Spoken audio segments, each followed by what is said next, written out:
We're delighted that you can join us today for Fidelio's last webinar of 2022. And it's quite a specific and perhaps a technical subject, but I think one with broader implications. Consumer duty and board responsibilities.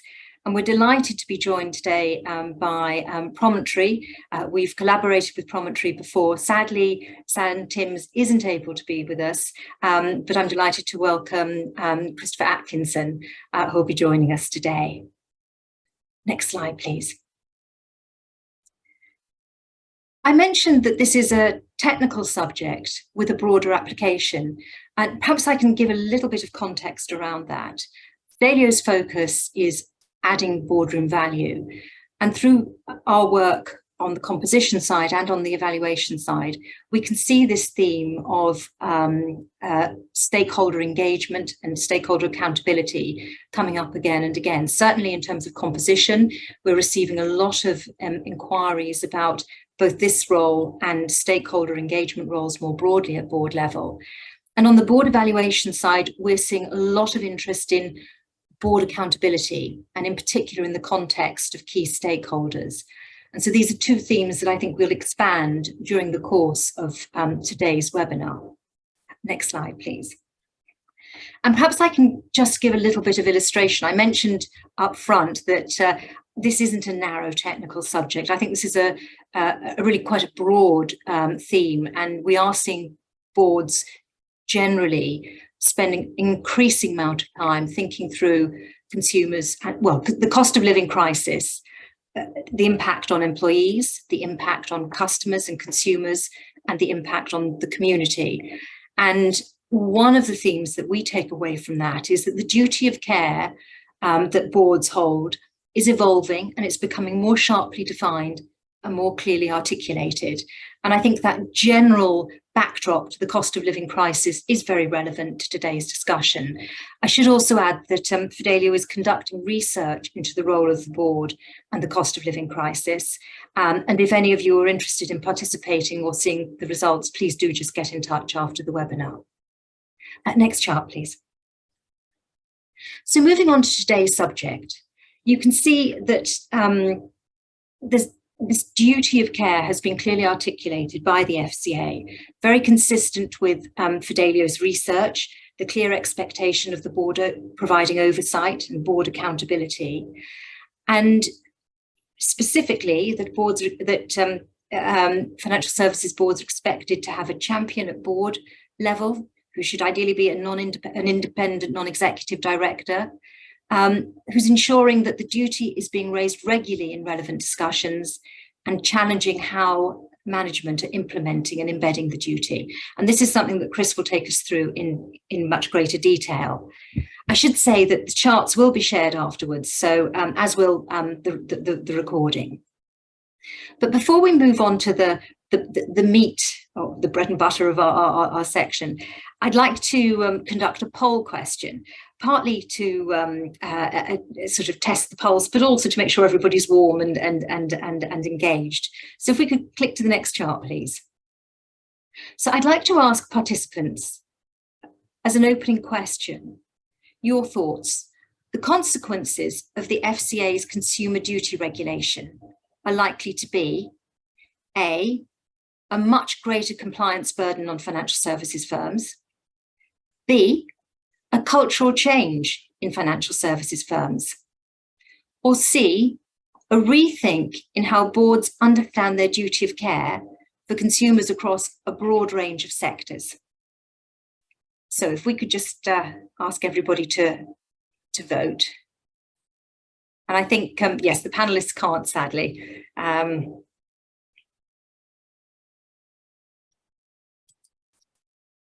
So Amy, if you can indicate to me when we've... Sure, we're still just getting a few answers. Thank you.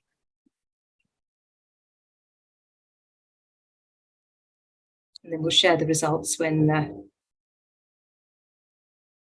Well, that's quite an interesting outcome. So almost 60% think that this financial services regulation has the potential to lead to a much broader rethink in how boards understand their duty of care towards consumers. And I that's certainly, I think, our thinking on the subject. So I'm glad to see that there's not a consensus, but actually a broader opinion that is thinking about this more broadly.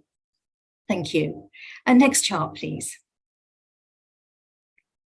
And now I'd like to move over to the second part of our presentation. And in particular, welcome, Chris. As I mentioned, we've collaborated with Promontory before on webinars, but this is the first time that Chris is with us. So a big welcome from our side. And in particular, if we can flip to the next chart, I've asked Chris to address two questions. One, the key elements of the new FCA regime for directors, including expected actions and behaviours. And secondly, this practical question, what is key to getting it right? And very importantly, evidencing that you're getting it right. So two small questions for you to address, Chris, if I can welcome and over to you. Thank you very much for that introduction, and it's a pleasure to be able to speak with you all today.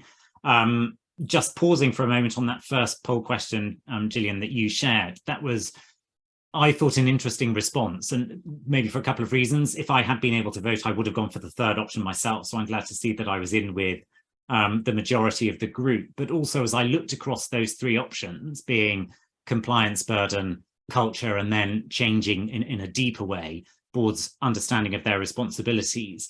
To be honest, I think it's probably a little element of all three of those that we will see impacting on firms and on how boards think about this. There will undeniably be an increased compliance burden. I think how much it increases very much depends on the firm and the sector.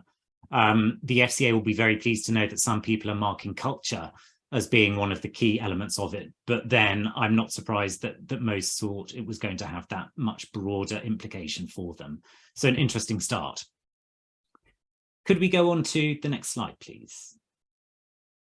So to start with a bit of background, and I suppose in a way background on myself and on Promontory, for those of you who don't know, we're a small part of IBM, but our focus is very much on regulation, and particularly regulation as it affects financial services.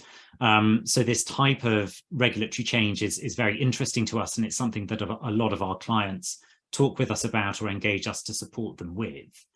Just to recap a little bit on the background about consumer duty, as I'm sure many of you or most of you will know, certainly those who are on financial services boards, this new requirement, consumer duty, is really sort of the latest step in a journey that the FCA and its predecessor, the FSA, has been on for some years. And those of you whose experience in financial services stretches back will no doubt recall the steps the FSA took in something called Treating Customers Fairly, where the regulators first started making firms think much harder about what they were doing to achieve the right outcomes for their customers. That was very much focused on interaction between firms and their customers, if you like, at the end of the process. But that was where it all started. It was principle-led, and a lot of the burden was placed on firms to understand what they should be doing rather than it being very detailed, specific requirements. It then moved into conduct risk, which was sort of the next incremental change. And that was where the regulators, both the FCA and the PRA, have wanted financial services firms to think more broadly about how the way they interact, partly with markets, but particularly with customers, impacts the risk profile of a firm and how those risks can be managed. And that's where we first saw boards really engaging with this and thinking strategically about the risk appetite around this impact on customers.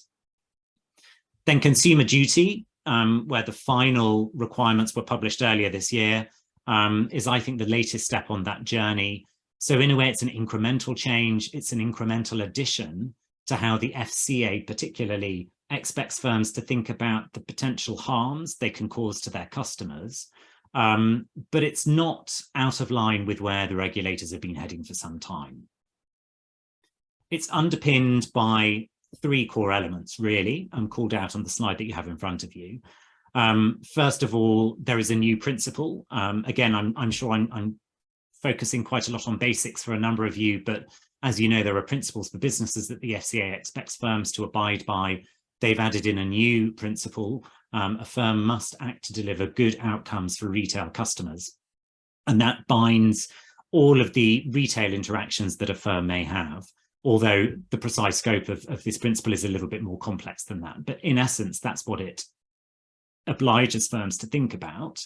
And it replaces two other principles, which were a little bit more specific about treating customers fairly and being clear, fair, and not misleading in communications. So there is a new principle. That's the very top level of regulation. So it is a material change in that sense. There are then three cross-cutting rules, which are very high level, but are underpinned a little bit by guidance. So you can see them on the slide in front of you: acting in good faith, avoiding foreseeable harm, and enabling and supporting customers to pursue their financial objectives. And you may well have received briefings from compliance experts within your firm or indeed elsewhere. We're certainly aware of lots of boards that have had briefings of this type. I think the FCA would expect that. And it starts to unpick a little bit what those cross-cutting rules might be, because you might say, well, surely we always act in good faith, don't we? And I'm sure the firms on this call absolutely do that. Do you avoid foreseeable harm? Well, it's maybe a little bit difficult to anticipate what the regulators might expect foreseeable harm to be. But again, I think you probably would say that you do avoid foreseeable harm. And do you enable and support your customers to pursue their objectives? Well, of course you do. If you're at a financial services firm, that's what you're in business to do.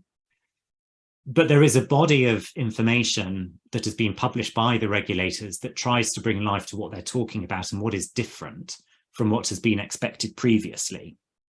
And without wanting to go into too much detail, because I think that would be a very different seminar and is maybe for different people at your firm, there are 3 or 4 areas that I would call out as being different, I think, in terms of these requirements, as opposed to what the FCA expected before.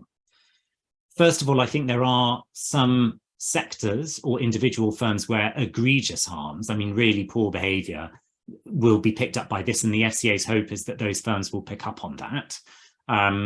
To give you an example, just to illustrate the point, the FCA has referred to the issues that there were in the pricing of funeral plans, whereas those of you who follow this in the press may know, there were some funeral plans set up where, in effect, individuals were paying vast sums of money through their lifetime, which they would never see returned in the value of the funeral they would receive at the end of it.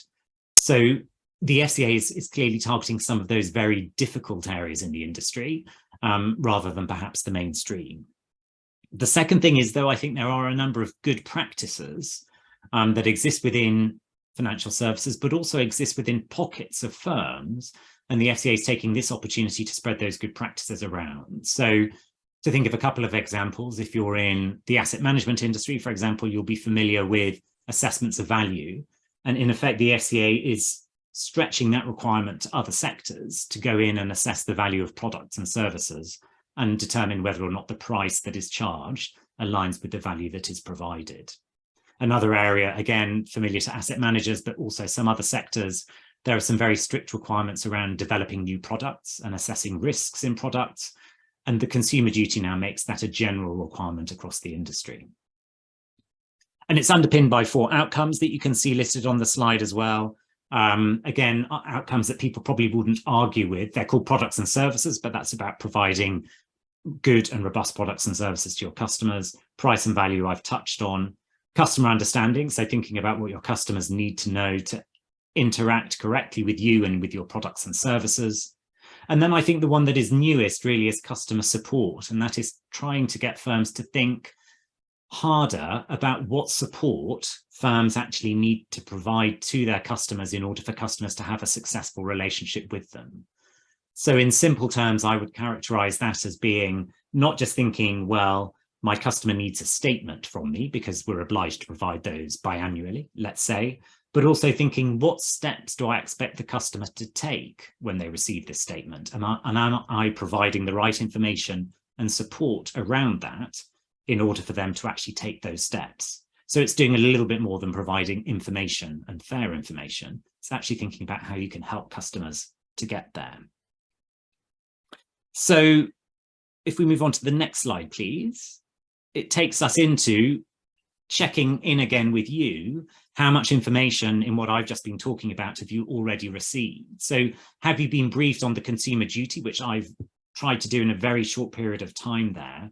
Or have you also been briefed on what it means for your firm? Because that's where I'd like to go to next. So have you been briefed just on the consumer duty and what its requirements are? Or have you been told about the consumer duty and actually what it means for your firm? Or actually is all of this new to you and you haven't been briefed on either? And Amy, if you can let us know when the answers come in, please. Sure, I think we've heard from most people, but I'll just share in a moment.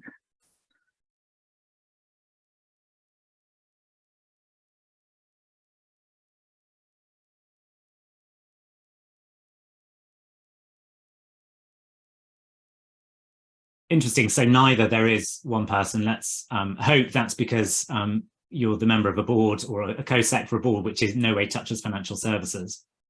But interested to see that a lot of people have been briefed on the consumer duty, but not what it means for the firm. And obviously that is very important because this is not just a simple set of requirements where if you implement the 17 or the 37 specified changes, then you're done and you can move on. It is, as we said ourselves in that very first poll question, looking at things about culture, looking at things about board responsibility. So it's rather more complex than that. So an interesting answer or result there, I would say. Could we go on to the next slide, please?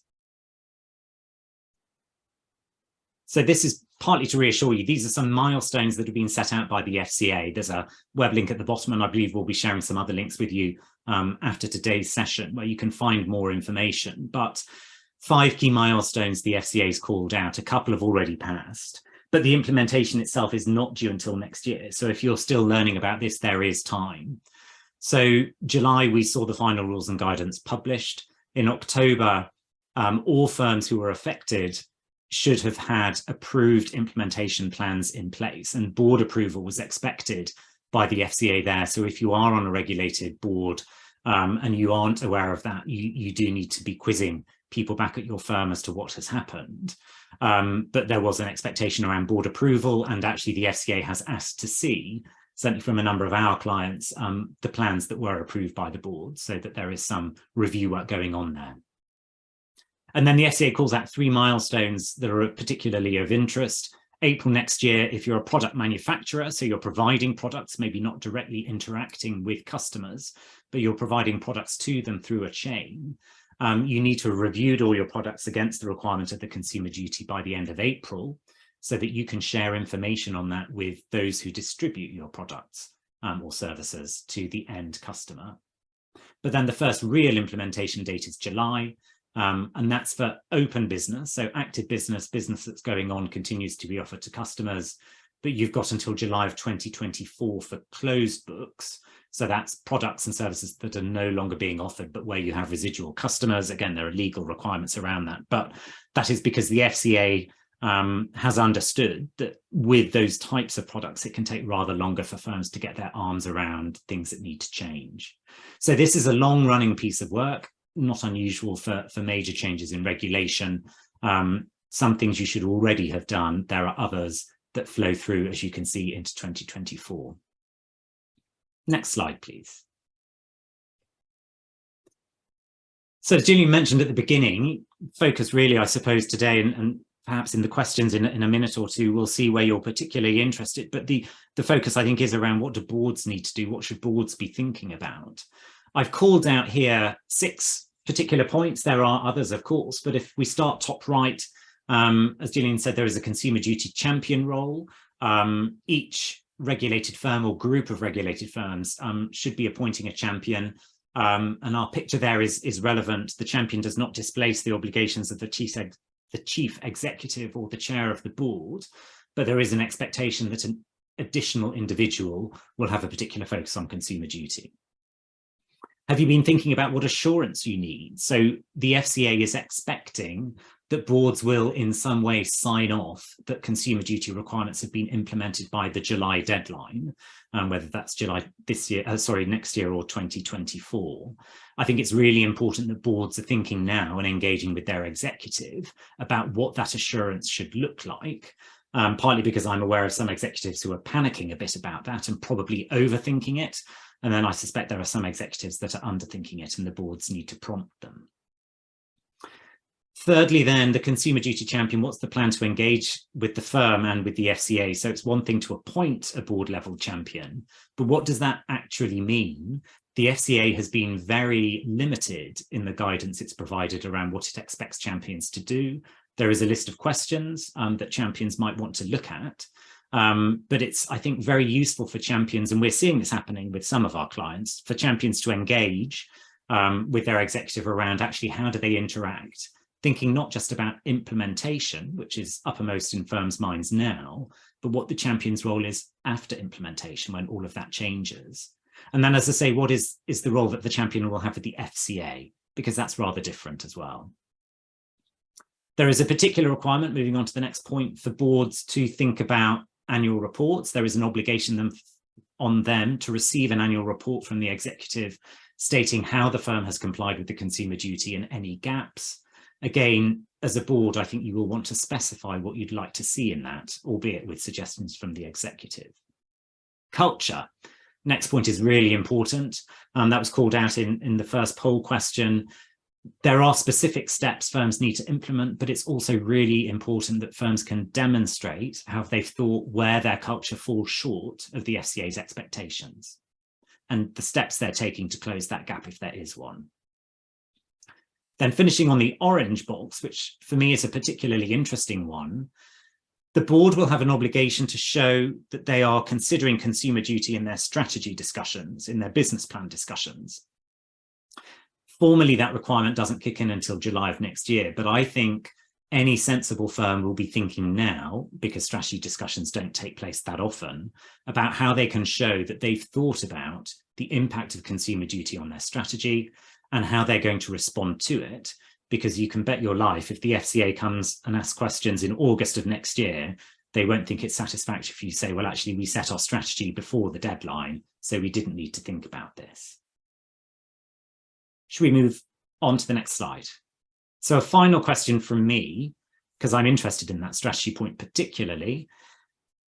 Have your recent board discussions on strategy or business plans considered how they will deliver the outcomes required by the consumer duty? You may not have answered that, but have you at least considered it? Yes or no? And Amy, you'll let us know when the answers come through. Say well.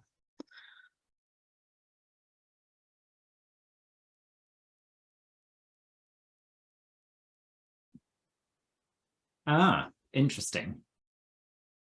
So rather more no's than yeses, and in a way not surprising. It also shows if you're in one of those no firms, then you're not alone, because we are still in an implementation phase. But I do think a really good board or a really good board member will be thinking now about how they can make sure these things get woven into their discussions in the coming 8 months, rather than waiting until that July deadline.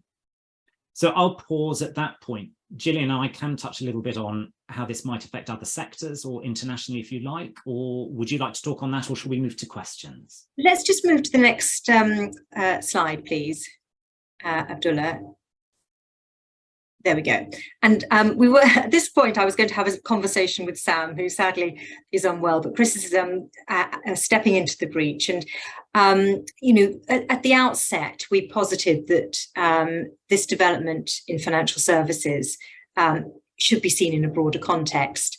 And we wanted to think through the broader application, because I know a number of you are sitting on boards other than financial services boards, and also international boards. And so perhaps, Chris, if you could sort of kick us off here, just that, you know, how do we think about the sort of implementation, the application of this regulation, perhaps within the broader financial services universe, first and foremost?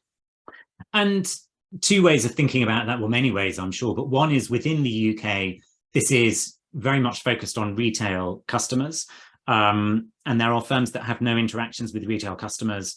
Some of them will be drawn in to the consumer duty because it is now an obligation on all firms who are part of that chain from product development through to distribution to retail customers. So it does bite on some firms who previously may have seen themselves as being purely wholesale because they're manufacturing products for others. But it also is, there is sort of a question of scope in more complex groups or groups that straddle wholesale and retail. because the FCA expects that there will be a cultural element, a strong framework element within the retail part of the business. So firms which then have a wholesale arm will have to think, well, does that mean we need different policies in the wholesale business that don't take account of this? Will the board have to consider things differently? Is it the strategy for the retail business versus the strategy for the wholesale business? And my sense is that that's not really a practical way to go. So I suspect we'll see it having an impact on non-retail parts of financial services. Similarly, outside the UK, a couple of ways of looking at it there. If you're a UK-based firm with some overseas operations, it may be simpler for you, in effect, to roll the consumer duty out to your global business, again, rather than having different processes, policies, and expectations. Of course, it's rather different if you've got material subsidiaries elsewhere that you operate differently. But we have certainly seen some firms thinking about how they might be consistent with their overseas business. But also, this may come to you as a bit of a shock or an unpleasant surprise. Some overseas regulators do look to the UK financial services regulators as trendsetters in this area. So there are some jurisdictions like Ireland, like Australia, like South Africa, New Zealand, where they do sometimes follow fairly closely what's going on in the UK and take similar approaches. Hong Kong is another one. Of course, that may change as time moves on. It's probably less likely to impact on the US, where they're much more autonomous in the decisions they take. But I think we might see some other overseas regulators taking a similar route with their own approach to regulation. Thank you. And I think just expanding, we're certainly seeing that focus on the consumer across a number of other sectors as well, often regulated sectors. Partly, for example, the notion of harm, and obviously there you look at the gaming, the gambling, technology sectors, for example, but also value and financial, the sort of financial value of the offering. And there we think perhaps of energy, for example, that the provision of energy to consumers is very much in the public eye. And as we indicated, that cost of living crisis is really prompting regulators, government, the media to look at boards and also that sort of board. And this could have a knock-on impact. We haven't really touched upon this on the whole debate about remuneration as well. And that might be a theme that we come back to. But what I'd like to do at this point is open up to questions. I'm delighted that very often questions come in the last 5 minutes, but not today. We already have a host of questions. And Chris, I'm going to start with the first question that came in, which was one, how does leadership promote a culture that focuses on consumer duty, customer duty and potential value instead of the company's profitability? And there's a sort of an addendum to this question. Isn't there an inherent potential conflict between focusing on competitive returns and looking after value for money for customers? And I know a number of our clients have actually spoken about this tension, and particularly through this current regulatory framework. So Chris, perhaps your thoughts on that. And it's a question that's come up again and again over the course of years. And as I was talking about earlier, this is the next step on a journey that the regulators have been on for some time. But in a way, the short answer looked at from the regulator's point of view is, well, we're not too concerned about other obligations you might have. We're absolutely thinking about outcomes for customers. That's a slightly glib response, but I would say in many ways is perhaps how they think about it. A slightly more considered response would be, well, again, looked at from the regulator's point of view, there is no real conflict between you wanting to be a profitable business and you wanting to be a business that provides appropriate services to your customers. Because if you are going to be sustainable in the medium term or the longer term, then actually you need to be managing the risks to your customers effectively and actually looking at how you can interact with them more successfully. I guess being a little bit realistic, even the FCA understands that there may be some products or services that are no longer viable or are no longer acceptable, shall we say, once these new requirements really start biting. And they've asked for firms to speak with them about where there are any material product or service withdrawals being planned. And I think that's an indication that the FCA does not want the market to shrink particularly. It's mindful that there is still a need for firms to make money and to stay in business, but they are aware that there may need to be some changes. But I guess inherently, and it's in the nature of the work that I do, I think culturally firms, I hope, can see that by complying with this regulation, which they have no choice about, should drive longer term profits. But it's never an easy question to answer. Thank you. And I guess that's one of the reasons, these themes come to the boardroom, because that's often where, those most complex issues are resolved. A second question, and I'm not answering in order, but I will try and get through all the questions. And this is about the customer experience. What's the impact on the customer experience? Will customers need to set out their financial objectives in order that the company can meet its regulatory requirements? And will this make interactions more cumbersome when a customer just wants a simple, lightweight transaction? And I guess if I could just add, a second point to that. A number of our clients have spoken about really being prompted to think from the customer perspective, and actually sometimes learning quite a lot and being quite surprised. And perhaps we could just open this question, which is quite specific on customer experience, to a broader question about, really opening our eyes to how customers use financial services products, and also that sort of focus that you're seeing from financial services institutions on financial literacy, and almost sort of flowing through into a more philanthropic support for ensuring that perhaps the most vulnerable in society are better prepared to engage on these subjects. So perhaps two parts to that question, Chris. And thinking about so I suppose, first of all, the question as it is asked, I don't want to be a mouthpiece for the regulator, but I suppose there should be a positive effect on customer experience, because this should be driving better outcomes for customers, or driving better practices that lead to better outcomes for customers. And it's not achieved its objective if that isn't actually what happens in reality. But around sort of that specific point of, will there have to be limitations around what firms do, and customers have to set out their financial objectives and so on. I honestly don't think that is the intention of this new regulation. The regulation does call out a specific point that says if you're execution only, then you're probably, as a firm, discharging your obligations in this area if you're setting out clearly what it is that you're providing to your customer. And so it's just making sure that you've got good information going out to the customer, and you don't have to be considering what that customer's objectives are longer term. So I don't think it changes that opportunity for firms to interact with their customers on a transactional basis rather than on an advised basis, if that's what that question is driving at.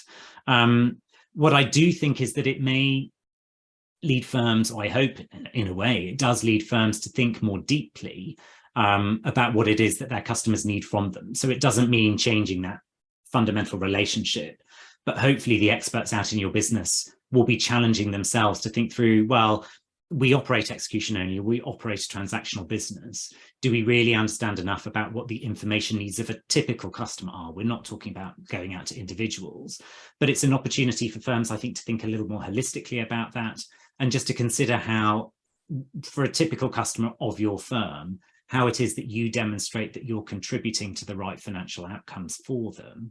Of course, if individuals choose to make poor decisions in that situation, that's not your fault.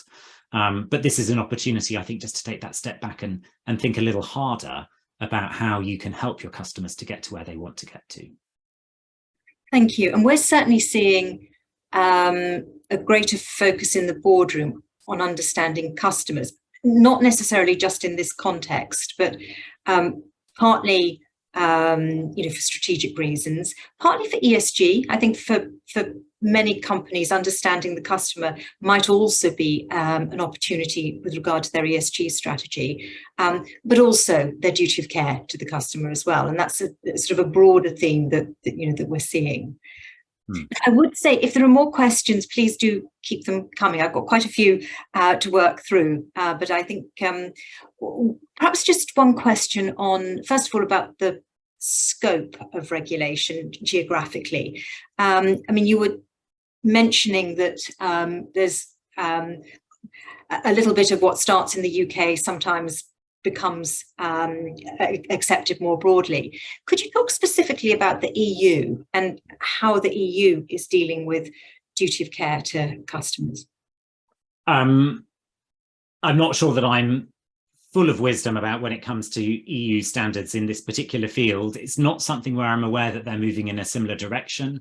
Certainly at the moment, as I say, Ireland perhaps is a little bit different, obviously part of the EU, but at the EU level, there isn't a move to this more principle-based approach that I'm aware of. I suspect that bodies like ESMA, but European regulators more generally, will be watching to see what impact, if any, this has. But certainly in those jurisdictions which are more used to having a specific rule-based approach to regulation, I'm not sure that this approach fits well with that. But we'll watch with interest to see whether that is a development in the EU. Because that could be quite an interesting tension for firms that are operating in both. It really is. And thinking about boards we've worked with of overseas parents who operate into the UK, sometimes there is a need to, in a polite way, educate those overseas directors as to how this works in the UK. Without wanting to name names, I can think of one firm we work with where they struggled, because it was new to them, to understand that the regulator could hold these principle-based standards out as, in effect, biting on a firm when there aren't detailed rules to underpin it. But of course, the directors were able to respond to that once they'd been properly briefed. But that came as something of a surprise to them. Thank you. And then if we could come back to the sort of the impact or the footprint in terms of different categories of financial services. We have a specific question here about investment trusts. Oh, yes. Sorry about this. We're getting... Well, no, and it's a very interesting question. And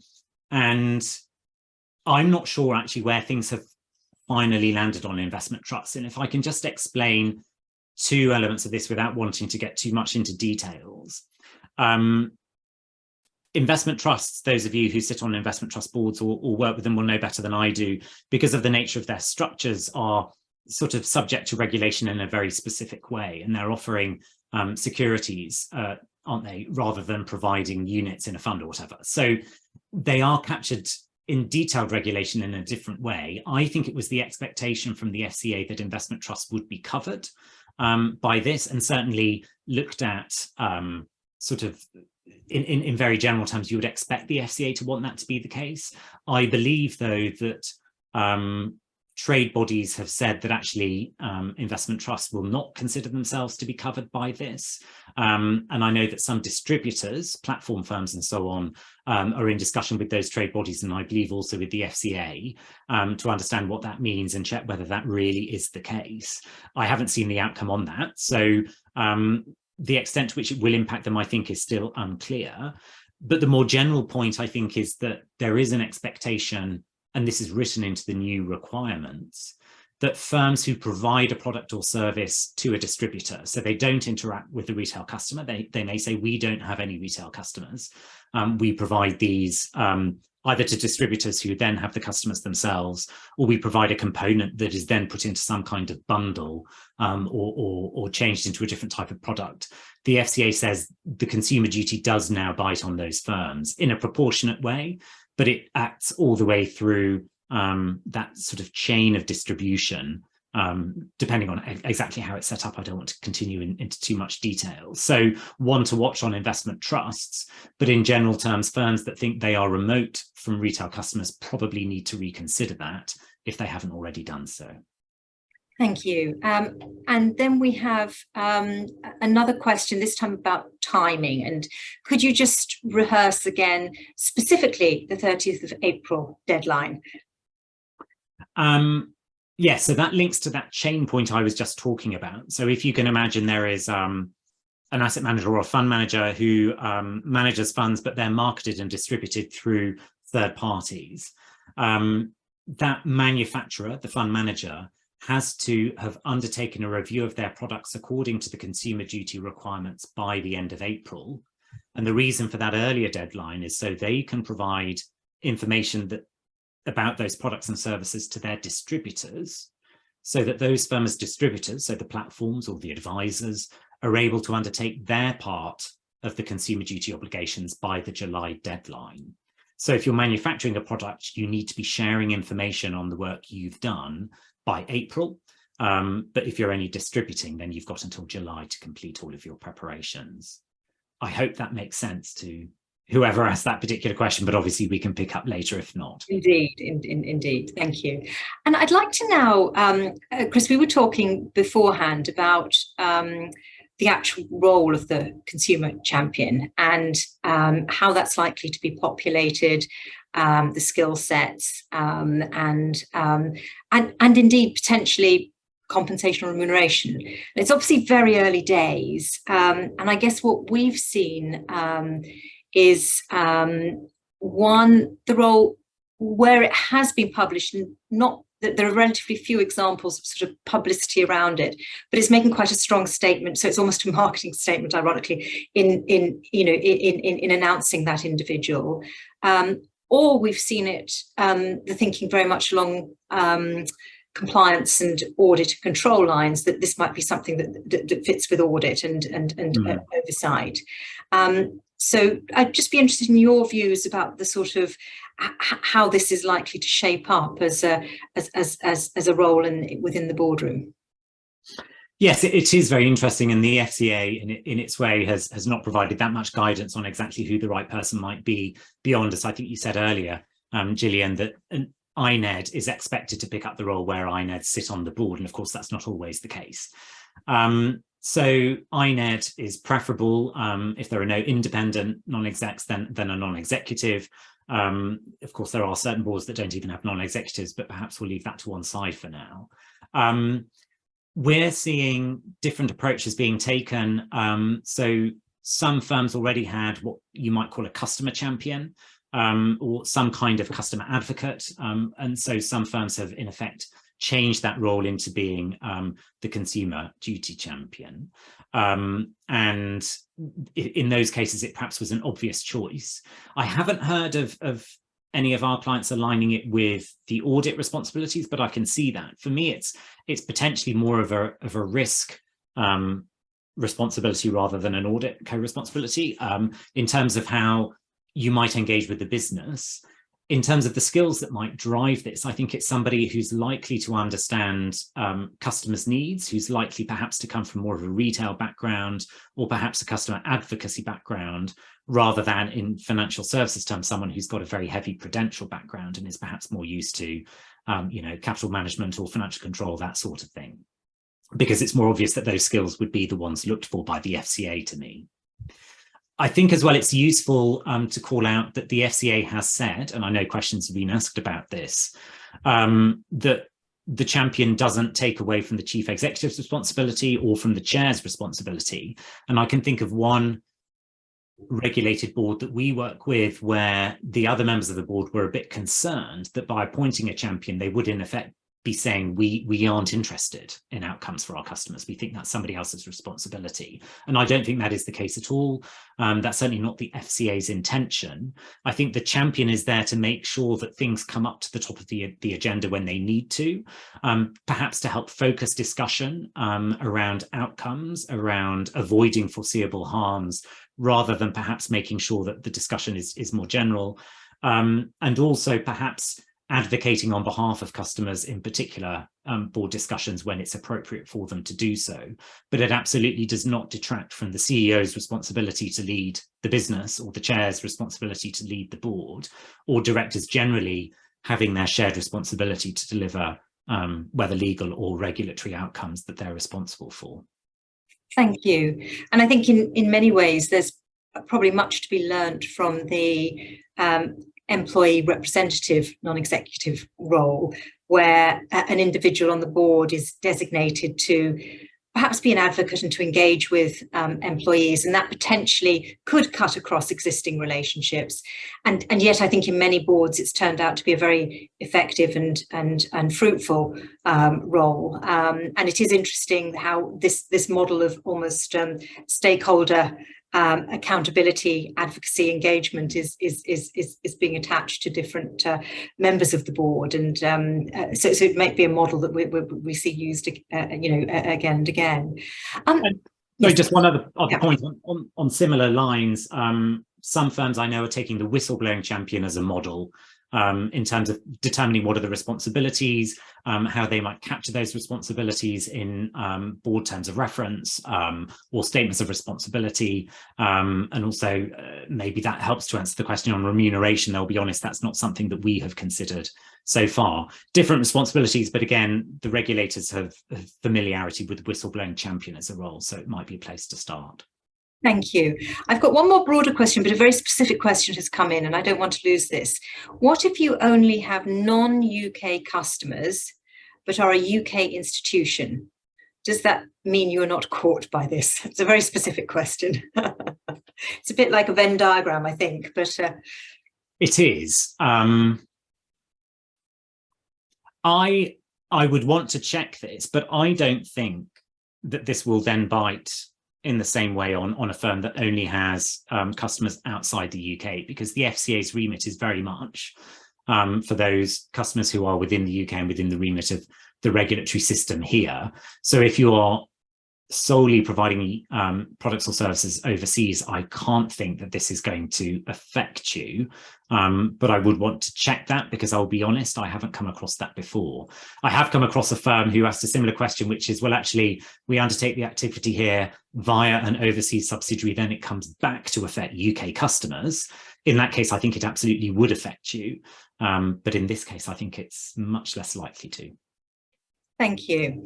And sorry for the very specific questions that are coming up, but I think it shows the sort of that this is a very topical issue. I'd like to just broaden out before we bring to a close. And I mentioned before, we've had a number of conversations with NEDs on financial services boards who've been devoting considerable time and energy to thinking about those issues of sort of financial literacy and sort of thinking about I guess the customer, but also those who are excluded from financial services. And I'd just be interested in your observations on that shift, perhaps, that we've seen towards a much greater interest and much greater support, much greater investment in really perhaps undertaking financial literacy much more broadly in the population. So this goes beyond the sort of the consumer duty, but to almost a broader societal accountability. And I'd be interested in what you're seeing across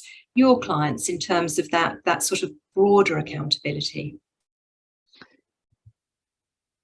I will be honest that I think most firms that we are dealing with, and most boards that we're dealing with, are very focused on, if you like, their strict obligations and not being narrow about it, but they are more concerned, I think, about demonstrating how they have met the obligations that really affect them.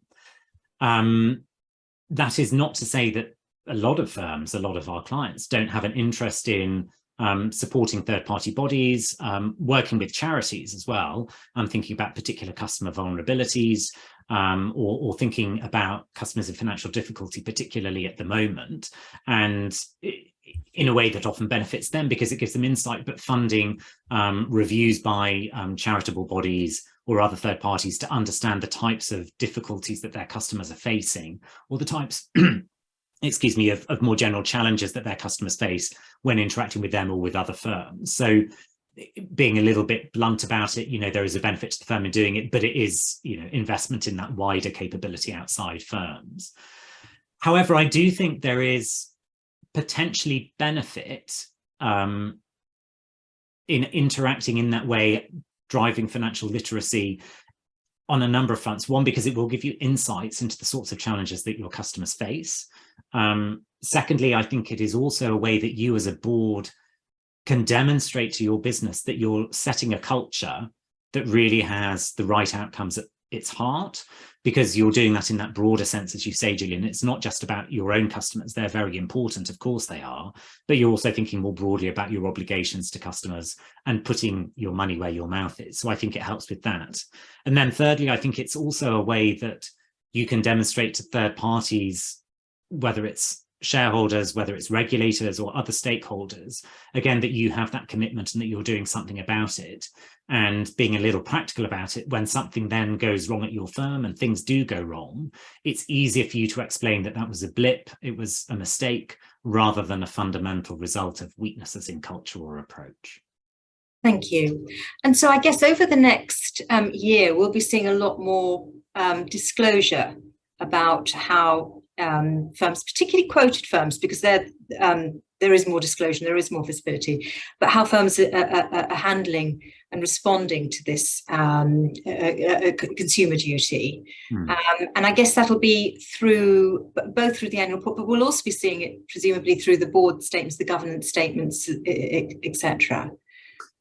I think it'll happen in a number of ways. I'll perhaps come back to things that might change that we won't see quite so obviously, but I do expect that, yes, in annual reports and in other information firms put out, they may start referring to how they consider consumer duty as part of their strategy and the effort they've put in. I can certainly think of some large firms that have got multi-million-pound budgets behind this, because they do know that they've got to make some significant changes to parts of their business. And I suspect they will want to acknowledge that in public statements where it's appropriate. I think it may also start to become more public, because coming back to our point about investment trusts and that April deadline, firms that manufacture products and services are now going to have to provide more information to their distributors. And there are discussions with trade bodies and others about doing that in a standardized way, so that each time a distributor asks you, you don't, as a firm, have to create new information. So I wonder whether some, for example, asset managers or other product providers might start to publish information so that their distributors have access to public information, because it may become public anyway. So we may start to see disclosure about products in that sense. I'll be interested to see that. And then also, I think things might change in the background, thinking about fund managers and the impact of assessment of value. Not many funds actually closed, but we saw a number of funds being merged in order to manage costs and things like that. So I wonder whether we'll start to see portfolios of products and services start to change shape, but probably in subtle ways and in ways that firms may not want to publicise. Thank you. So this might be something we want to revisit in a year's time, and then I really think so. And then boards will have a much clearer sense about what they want to see from their executive as well around all of this. There'll be a lot to talk about. Thank you very much indeed. Well, we're still perfectly in time, and this wasn't really a very seasonal webinar, but plenty of food for thought. And putting the consumer first, I think, is a good way and a good note to to bring the year to a close on. So, Chris, I'd like to say thank you. I don't know if there's a sort of a parting shot or a closing remark that you'd like to make in terms of this duty, the consumer duty. I suppose there is one thing that I think it would be really useful for board members, company secretaries to think about, and I'm talking with the board tomorrow about this. We've talked a lot about detail around here and impacts on compliance burdens and things like that. But ultimately, I think one of the key responsibilities for a board is for you collectively to understand what is your vision around this. Where is this change in regulation going to take you as a firm? Because I think it's very important for boards to be able to articulate that to their executive and indeed to the regulators if they come asking. So thinking about, being briefed on the detail is great, but I think boards should be having rich discussions in the coming months about what does this mean for us as a business? How will we be able to point to the difference it has made to us? So what is our vision around that? That's where a board can really add value. Thank you. Tremendously helpful. Thank you. Abdullah, could we just conclude, please? Could you share the last couple of charts? And we'd just like to now wrap up and just share a couple of parting charts with you. I'm sure they'll be posted in a minute. Our conclusion is very much that this is specifically tremendously important for financial services, but much more broadly. And next chart, please. part of that broader cost of living, back one, Abdullah, part of that broader cost of living crisis. We do think that there are templates, as Chris mentioned, in terms of the employee representative, NED, but also the whistleblowing structure in terms of how this particular role of the consumer champion might be shaped at board level. We also expect very much that the implications will be broader than financial services, and I think most of you do as well. So we're glad to see that point endorsed. Obviously involving subsidiaries, consumer credit captives, but more broadly, any business that's interfacing with consumers. And we do see this as part of a broader stakeholder approach to governance, and the accountability that boards are adopting, I think, is going to be a big theme for 2023. And certainly that need for stakeholder competence in the boardroom is something that we're seeing. And in terms of appointments, it's probably the most common criteria that we're seeing currently that's consistent across board roles. Somebody who can actually understand what ESG means in the boardroom and can identify how this is practically translated into the work of the board, and then oversee that implementation throughout the company. And then if we finally move to the last chart, looking ahead, we have quite a busy schedule, both of thought leadership and in terms of events, in person and webinars. The next will be a chair breakfast, cost of living crisis in the board, followed by electric vehicle EV leadership in March, and then a further in-person event with Julia Gillard and the Global Institute for Women's Leadership, Gender Power and Influence in the Boardroom, Part 2. So we hope you'll be able to join us for that. And then a new series that we're starting in the new year, Preempting Activism. And this is a major theme that we're seeing cropping up in boards, including financial services boards. And we're looking at the role of the board in preempting activism. So again, if this is of interest, please do let us know. We would like to take this opportunity to wish you all a very happy Christmas. I don't think it's too early yet. These are all themes. The complexity is undoubtedly there for the new year. Boards will be playing a tremendously important role, and we will be doing the same. We look forward to supporting you in that. So let me wish you all a happy Christmas, happy New Year, and thank you very much, Chris, for your contribution today. It's been a great discussion, and we've enjoyed the questions. We've enjoyed the discussion. Thank you very much indeed. Thank you. Bye-bye.